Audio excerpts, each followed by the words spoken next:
How to update Spotify application. Hey guys, welcome to our YouTube channel Web to Take. Today in this video, I am going to show you how to update Spotify application. So let's jump to the process. First, open your App Store if you are using an iOS. For an Android, open Google Play Store. I am going on with my Play Store.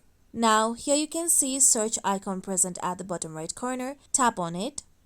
Then tap on the search bar present at the top. Now type in Spotify, then tap on the search icon present at your keyboard. Now here you can see Spotify Music and Podcasts. Tap on Spotify Music and Podcasts. Now if you haven't updated your application, you can see update option instead of open. So simply tap on update option.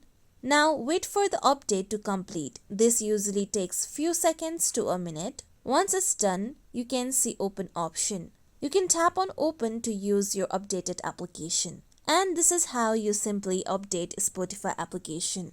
Hope this video is useful. Please don't forget to subscribe to our channel, and if you like our content, make sure you like, comment and share. Thank you.